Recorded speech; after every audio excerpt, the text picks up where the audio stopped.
নীলফামারী ৪ আসনের সৈয়দপুর কিশোরগঞ্জের সকল স্তরের জনগণকে আমার সালাম এবং আদাব। আমি শাহরিয়ার ফেরদৌস নীলফামারী ৪ আসন থেকে স্বতন্ত্র পদপ্রার্থী হিসেবে মনোনয়ন ফর্ম সংগ্রহ করেছি। ইনশাল্লাহ আপনাদের দোয়া এবং সমর্থনে আপনাদের সেবা করার সুযোগ পাব।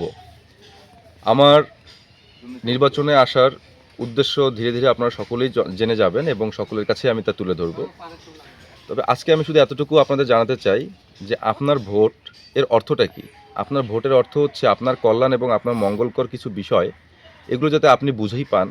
এই বুঝিয়ে পাওয়ার জন্য আপনি একজনকে দায়িত্ব দিবেন, মনোনীত প্রার্থীকে নির্বাচিত করবেন এবং নির্বাচিত প্রার্থীরা আপনাদেরকে এটা বুঝিয়ে দিবে। এই কারণে আপনি ভোট দিবেন এবং এটাই আপনার ভোটের অর্থ। কিন্তু আপনার ভোট কেন দিবেন, আপনার কি কি দরকার, এগুলো তার আগে আপনাকে বুঝতে হবে। তো আমি যেটা বলতে চাই, আমি যদি নির্বাচিত হই তাহলে সৈয়দপুর এবং কিশোরগঞ্জে এই দুটো শহর আছে, শহরের মধ্যে আমি 4টা বিলবোর্ড স্থাপন করব। যে বিলবোর্ডে সংবাদ শিরোনাম বলেন অথবা ক্রিকেটের যেরকম স্কোর দেখেন, এরকম করে আপনাদের যে বাজেট আসবে, বাজেটের সকল হিসাব নিকাশ আপনারা 24 ঘন্টা আপডেট থাকতে পারবেন। জনগণের জন্য টাকা আসলে সেটা যেন জনগণ ঠিকমতো বুঝতে পারে যে কোথায় কিভাবে কী জন্য ব্যয় হচ্ছে, সেগুলো জনগণের কাছে স্পষ্ট থাকবে। তো এরকম আমার 54টা অঙ্গীকারনামা আছে। তো এই 54টা অঙ্গীকারনামার মধ্যে 70 থেকে 80 ভাগ যদি আমি 5 বছরের মধ্যে নির্বাচিত হলে জনগণকে বুঝিয়ে দিতে না পারি সফলতার সাথে, তাহলে আমি 300 টাকার একটা স্টাম্প প্রতিটা ইউনিয়নের কমপক্ষে 4 জন গণ্যমান্য ব্যক্তির হাতে বুঝিয়ে দেব আপনাদের পক্ষে, যাতে আমি যদি 70 থেকে 80 ভাগ আমার অঙ্গীকার বাস্তবায়ন করতে না পারি, সেক্ষেত্রে আপনারা যে কোনো ধরনের আইনি অথবা যে কোনো ধরনের ব্যক্তিগত শাস্তির মুখোমুখি আমাকে করবেন, আমি তা মাথা পেতে নিতে বাধ্য থাকব। এই মর্মেই কিন্তু আমি আপনাদেরকে অঙ্গীকারনামাটা দেব।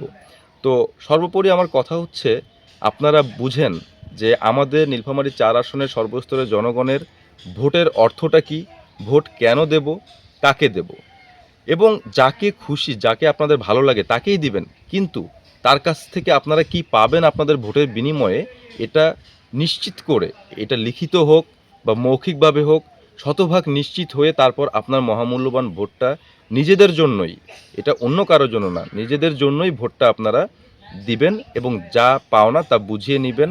এলাকার ভালো হোক, এলাকার মানুষজন সুখে থাক, এলাকার মানুষের জীবনযাত্রার মান উন্নয়ন হোক। আমি পরিশেষে একটা কথা বলতে চাই, একজন এমপি সাধারণ জনগণের ভোটে নির্বাচিত হওয়ার পর তার কিন্তু আর্থিকভাবে আর কিছু চাওয়ার থাকে না। কেননা একজন নির্বাচিত এমপি কিন্তু জনগণের সেবা করা বাবদ সরকার থেকে আমার জানা মতো, আমি যদি ভুল না হয়ে থাকি, 1,70,000 থেকে 2 লাখের কাছাকাছি বেতন পেয়ে থাকে। তো একটা মানুষ কিন্তু এই বেতন দিয়ে খুব সুন্দরভাবে তাকে পরিচালনা করতে পারে। বাকি সময় এবং জনগণের জন্য যে অর্থ বরাদ্দ আসে, আমার মনে হয় এটার সঠিক হিসাব প্রত্যেকটা নির্বাচিত এমপিকে জনগণের সামনে সঠিকভাবে সঠিক সময়ে তুলে ধরা তার কর্তব্যের মধ্যেই পড়ে। ইনশাল্লাহ আমি এগুলো রক্ষা করব যদি আপনারা আমাকে নির্বাচিত করেন অথবা আপনাদের পছন্দের প্রার্থীকে নির্বাচিত করেন। আশা করি তারাও এই জিনিসটা আপনাদের সামনে তুলে ধরবে পরিষ্কারভাবে, আপনাদের বরাদ্দের হিসাব। অনেক ধন্যবাদ আপনাদের।